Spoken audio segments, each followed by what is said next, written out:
welcome back to White Ghost and Malaysian. My name is White Ghost. Today I'm going to be talking about my travel experience from my hometown to Malaysia. So please like and subscribe down below and let's get started. So the first thing I did was I caught the taxi all the way down to London Heathrow. It was advised to be there 2 hours before to check in. As I actually arrived down into London Heathrow, I ended up going to, I believe, Terminal 3. At Terminal 3 itself, I was wearing a mask at all times throughout my journey to keep in line with the COVID protocols. Inside the airport itself, it was actually quite empty, which was good for me as I didn't want to be exposed to people who potentially could have coronavirus, and obviously bad for the airline itself.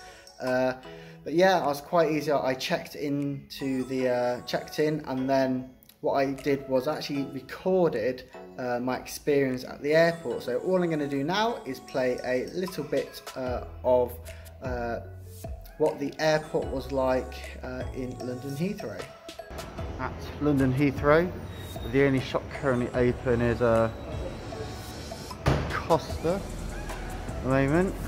As I walk along to security to just check in my bags in, everywhere is closed. Just the way it is.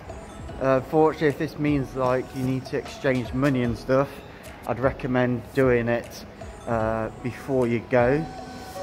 Normally it wouldn't be a problem, but as you can see, the post office is closed, which is also going to stop you spending money. Also, quite a lot of the other shops are currently closed. I don't know what Glorious Britannia is, but that's closed as well. Same with Deborah Smith's. Just there.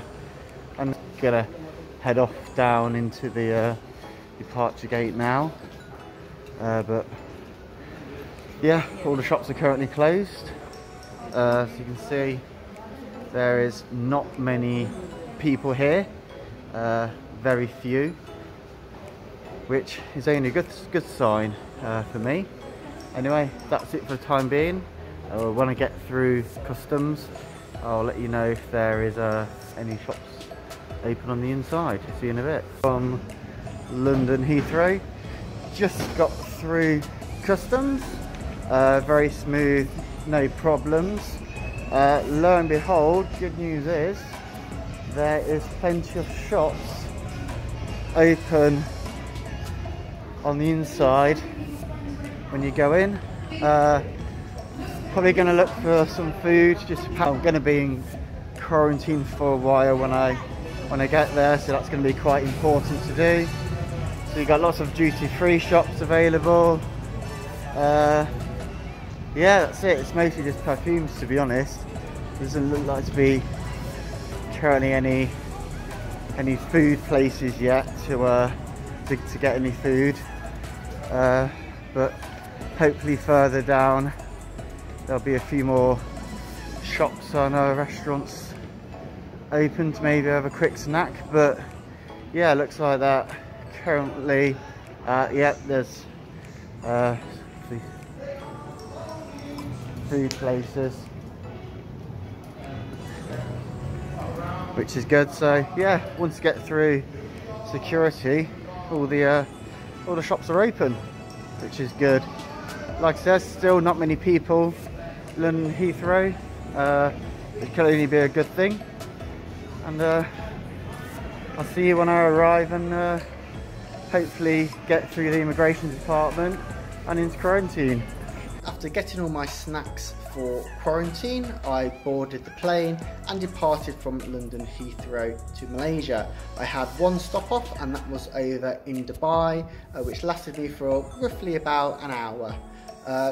In Dubai itself, it was slightly busier than London Heathrow itself, but that's going to be, you know, that's quite common just because it is a place for people to transfer over from flights to flights.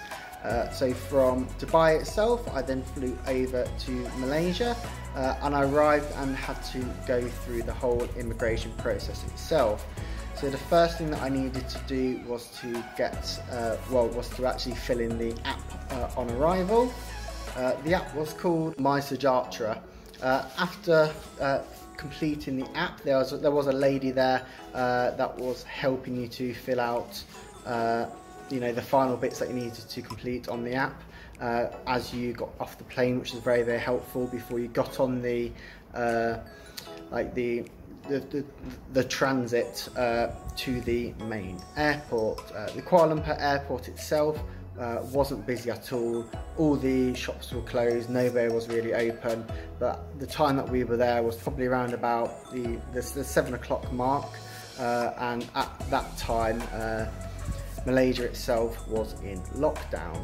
So when I finally arrived at the main airport itself, I had to fill in a few more documentations and have my first COVID swab.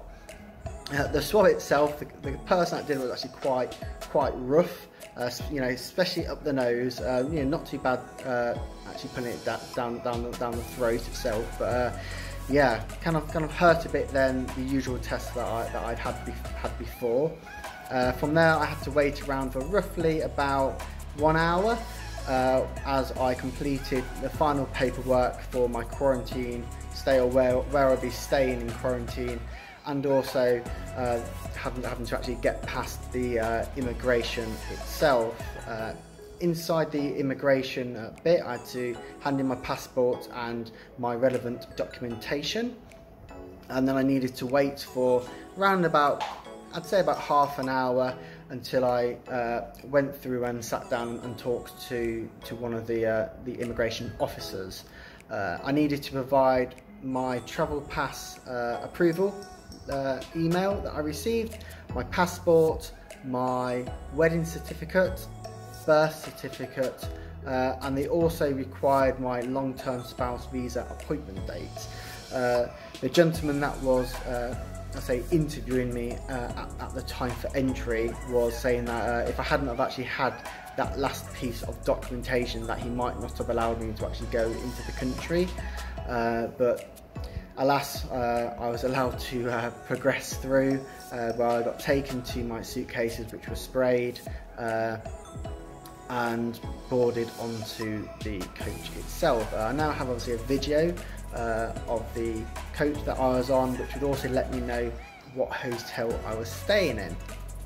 So, finally on the coach, right back from the UK to Kuala Lumpur. The flight itself wasn't too packed, which was good. Arrived in Kuala Lumpur, hardly anyone about, which was another good sign. Had to wait a fair few bits to do the app, and to also get through all the customs and immigration. Finally got through there and waited for the hotel. Finally booked on at the Hilton Garden Inn Hotel, which is on the coach now, waiting to get there. I'll give you an update what the room's like for when I stay in quarantine for 14 days. A bit tired, as you can all imagine. Looks like a little bit more wrinkles of tiredness, but yeah, see you in a bit. So as you can probably tell, or probably not tell from that video, I was rather tired by then. After all, I've just done a 17-hour flight and waited for probably a couple of hours before arriving at the hotel destination. I still wasn't actually allowed off the coach initially. They once again took out all our suitcases. I believe they sprayed them again, but I'm not entirely sure. I can't really remember. I was really, really tired at the time.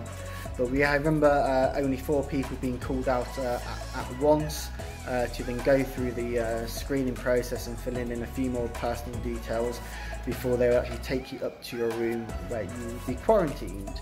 I'm now going to show you a quick little video of my surprise of what a nice Hilton hotel was like. So here you go. So finally, I'm now in the room, Hilton Garden in, which is nice. It's actually quite nice.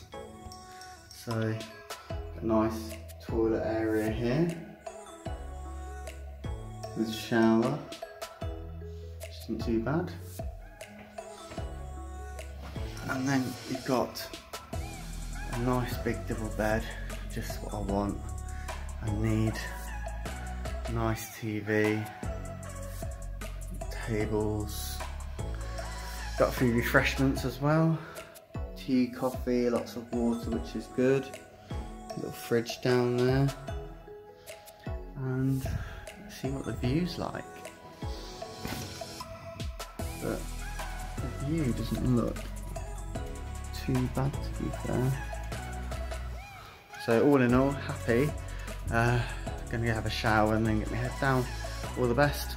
So during my stay, or my 14 days throughout quarantine, what I was doing was I was doing a little bit of fitness, press-ups, sit-ups, more press-ups, dips, and I was also fortunate enough to have packed my PS4, which allowed me to watch Netflix and also play on a few of my favourite games that I like to play on.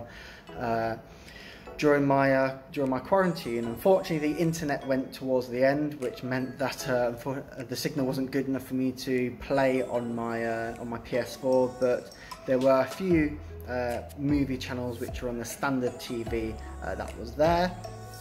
During my stay there, I was given various meals, such as these.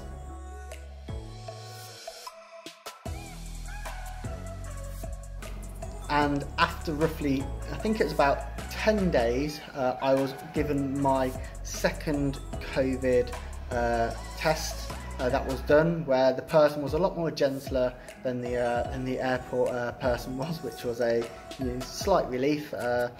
I was also given a pink band that I had to wear around my wrist at all times until I got, I say, discharged from the hotel itself. On the day itself, they had a few rules that you needed to follow to proceed, just like taking off all your bedding and putting it in one place.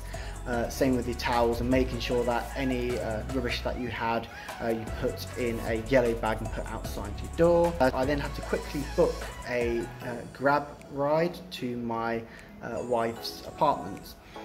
This was mainly because I had to do it when I was inside the hotel, because I still had a UK number, and outside of the hotel there was no internet for me to be able to book any transport. As I was finally walking through, they were quite strict with the process that you had to go to, where they cut off your pink wristband and handed in, and you had a few more stamps to do. That's my experience on travelling to Malaysia, and a bit of my hotel quarantine stay. It wasn't that interesting, my quarantine stay, to be honest. You know, I was fortunate that my wife was able to send me out some snacks, which I was very appreciated for. But apart from that, it was quite standard. But thank you for watching again. Next week I will be talking about long-term spouse visa application, and the very stressful and difficult process of me applying for my first long-term spouse visa. So please subscribe and like, and stay tuned for my next episode, and all the best.